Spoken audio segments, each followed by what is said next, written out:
ಈ ದಿನ ಕೇಂದ್ರ 11 ಕಾರ್ಮಿಕ ಸಂಘಟನೆಗಳು ಏನು ಕೇಂದ್ರ ಸರ್ಕಾರದ ಕಾರ್ಮಿಕ ವಿರೋಧಿ ನೀತಿಯನ್ನು ಅನುಸರಿಸಿ ಇವತ್ತು ವಾಪಸ್ ಪಡಿಬೇಕು ಅಂತ ಆಲ್ ಇಂಡಿಯಾ ಮುಷ್ಕರವನ್ನು ಕರೆ ನೀಡಿದ್ದೇವೆ.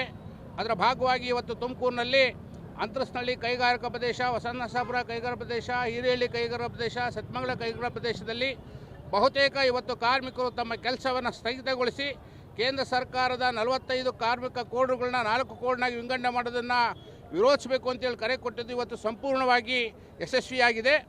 ಜೊತೆಗೆ ಇವತ್ತು ನಿರುದ್ಯೋಗ ಸಮಸ್ಯೆ ಇವತ್ತು ಸಿಕ್ಕಾಪಟ್ಟೆ ತಾಂಡ ಆಡ್ತಾ ಇದೆ. ಆ ನಿರುದ್ಯೋಗ ಸಮಸ್ಯೆಯನ್ನು ಇವತ್ತು ಪರಿಹಾರ ಮಾಡಬೇಕು. ಬೆಲೆ ಏರಿಕೆಯಿಂದ ಇವತ್ತು ತತ್ತರಿಸ್ತಾ ಇದ್ದಾರೆ ಜನ. ಬೆಲೆ ಏರಿಕೆಯನ್ನು ಕಡಿತಗೊಳಿಸಬೇಕು. ಜೊತೆಗೆ ಇವತ್ತೇನು ರಾಜ್ಯ ಸರ್ಕಾರ 8 ಗಂಟೆ ಇದ್ದಂಥ ದುಡಿಮೆಯನ್ನು 10 ಗಂಟೆಗೆ ಹೆಚ್ಚಳ ಮಾಡ್ತಾ ಇದೆ, ಅದನ್ನು ವಾಪಸ್ ಪಡಿಬೇಕು. ಕನಿಷ್ಠ ವೇತನ ಏನು ಹೈಕೋರ್ಟ್ ಹೇಳಿದೆ ಇವತ್ತು ನಮಗೆ 35ರಿಂದ 40 ಸಾವಿರ ನಿಗದಿ ಮಾಡಬೇಕು ಅಂತ ಇವತ್ತು ನಾವು ಕೋರ್ಟಲ್ಲಿ ವಾದವನ್ನು ಮಂಡಿಸಿದ್ದೀವಿ.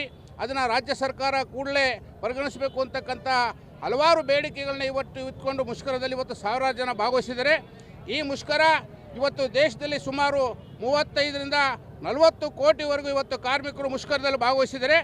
ಈ ಮುಷ್ಕರದಿಂದ ಕೇಂದ್ರ ಸರ್ಕಾರ ಇವತ್ತೇನು ಕಾರ್ಮಿಕ ಕೋಡ್ಗಳನ್ನ ಇವತ್ತು ಜಾರಿ ಮಾಡಲಿಕ್ಕೆ ಹೊರಟಿದೆ, ಅದನ್ನು ವಾಪಸ್ ಪಡಿಬೇಕು ಅಂತ ಆಗ್ರಹಿಸಿದ್ವಿ. 2014ರಿಂದಲೂ BJP ನೇತೃತ್ವದ ಸರ್ಕಾರ ಈ ಕೋಡನ್ನು ಮಾಲೀಕರ ಪರವಾಗಿ ಜಾರಿ ಮಾಡಬೇಕು ಅನ್ನೋದನ್ನು ಕಾರ್ಮಿಕರ ಗಟ್ಟಿಯಾದ ಹೋರಾಟದಿಂದ ಇವತ್ತು ಇಲ್ಲಿವರೆಗೂ ಜಾರಿ ಮಾಡಲಿಕ್ಕಾಗಿಲ್ಲ. ಇವತ್ತು ವಾಪಸ್ ಪಡಿಬೇಕು ಅಂತಕ್ಕಂಥ ಹೋರಾಟವನ್ನು ಮುಂದುವರಿಸ್ತೀವಿ. ಇದನ್ನೇನಾದರೂ ವಾಪಸ್ ಪಡಿದೇ ಇದ್ದರೆ ಹೋರಾಟ ಮತ್ತೊಮ್ಮೆ ಅನಿವಾರ್ಯ ಮುಂದುವರಿತಿದೆ ಅಂತಕ್ಕಂಥ ಮಾತನ್ನು ಈ ಸಂದರ್ಭದಲ್ಲಿ ಕೇಳಿ ಇಷ್ಟಪಡ್ತೀನಿ.